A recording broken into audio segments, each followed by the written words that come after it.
Hello foodies, welcome to guys kitchen. Raw ಮ್ಯಾಂಗೋಯಿಂದ ಒಂದು juice. ರಾ ಮ್ಯಾಂಗೋನಲ್ಲಿ juice ಏನು ಚೆನ್ನಾಗಿರುತ್ತೆ ಅಂದ್ಕೊತಾ ಇದ್ದೀರಾ? ಸಕ್ಕದಾಗಿರುತ್ತೆ. ಒಮ್ಮೆ ಟ್ರೈ ಮಾಡಿ ನೋಡಿ. ಮ್ಯಾಂಗೋನ ಈ ರೀತಿ ಪಲ್ಪೆಲ್ಲ ಕಟ್ ಮಾಡಿಬಿಟ್ಟು ಚೆನ್ನಾಗಿ ಬೇಯಿಸ್ಕೋಬೇಕಾಗುತ್ತೆ. ನೀವು ಕುಕ್ಕರಲ್ಲಿ ಹಾಕೊಂಡ್ರೂ ಆಯಿತು, ಹಾಗೆ ಫುಲ್ ಉಂಡೆ ಮ್ಯಾಂಗೋನು ಹಾಕ್ಕೊಬೋದು. ನಾನು ಇಲ್ಲಿ ಕಟ್ ಮಾಡಿಬಿಟ್ಟು ಒಂದು ಪಾತ್ರೆಯಲ್ಲಿ ಬೇಯಿಸ್ತಾ ಇದ್ದೀನಿ. ಬೇಯಿಸಿದ್ದಾದ ನಂತರ ಇದನ್ನು ಒಂದು ಮಿಕ್ಸಿ ಜಾರ್ಗೆ ಸೇರಿಸ್ಕೋಬೇಕಾಗತ್ತೆ. ತಣ್ಣಗಾದ್ಮೇಲೆ ಹಾಕ್ಕೊಳ್ಳಿ, ಅದು ನೆನಪಿರಲಿ. ನಂತರ ಇದಕ್ಕೆ ರುಚಿಗೆ ಎಷ್ಟು ಬೇಕು ನೋಡಿ ಅಷ್ಟು ಸೇರಿಸ್ಕೊಳ್ಳಿ ಸಕ್ಕರೆನ. ಅದಾದ ನಂತರ ನೀರು ಅಷ್ಟೇ, ನಾವು ಕ್ವಾಂಟಿಟಿ ಎಷ್ಟು ಮಾಡ್ತಿದ್ದೀವಿ ನೋಡ್ಕೊಳ್ಳಿ, ಅದ್ರ ಪ್ರಕಾರ ಸೇರಿಸಿದ್ರೆ ಆಯಿತು. ಸ್ವಲ್ಪ ತಿಕ್ಕಾಗಿರಬೇಕಿದು ಜ್ಯೂಸು, ಆವಾಗಲೇ ಟೇಸ್ಟ್ ತುಂಬ ಚೆನ್ನಾಗಾಗುತ್ತೆ.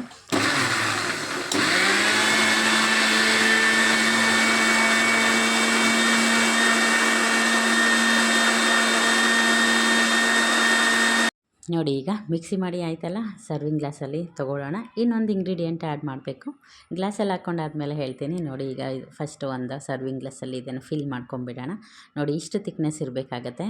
ಟೇಸ್ಟ್ ಅಂತೂ ಸೂಪರ್ ಅಂದರೆ ಸೂಪರಾಗಿತ್ತು. ನೀವು ಕೂಡ ಟ್ರೈ ಮಾಡಿ. ಹಾಗೆ ನೋಡಿ, ಮೇಲಿಂದ ಈಗ ಏಲಕ್ಕಿ ಪೌಡರನ್ನು ಸೇರಿಸ್ಕೋಬೇಕಾಗತ್ತೆ.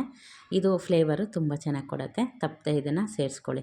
ನೋಡ್ತಾ ಇದ್ರೇ ಕುಡಿಬೇಕು ಅನ್ನಿಸ್ತಾ ಇದೆಯಲ್ಲ, ಮತ್ತೆ ಯಾಕೆ ತಡ? ಮಾವಿನಕಾಯಿ ಹೇಗೋ ಎಲ್ಲ ಕಡೆ ಸಿಗ್ತಾಯಿದೆ. ಈಗಲೇ ಹೋಗಿ ತೊಗೊಂಬನ್ನಿ. ಸಂಜೆ ಅಥವಾ ಮಧ್ಯಾಹ್ನ ಇದನ್ನು ಮಾಡಿಕೊಂಡು ಸ್ವಲ್ಪ ಒಂದು 1 ಅವರ್ ಆದರೂ ಫ್ರಿಜ್ಜಲ್ಲಿಟ್ಟು ಚಿಲ್ಡಾಗಿ ಕುಡಿಯಿರಿ. ಸೂಪರಾಗಿ ಸಮ್ಮರ್ನ ಎಂಜಾಯ್ ಮಾಡಿ. Thank you.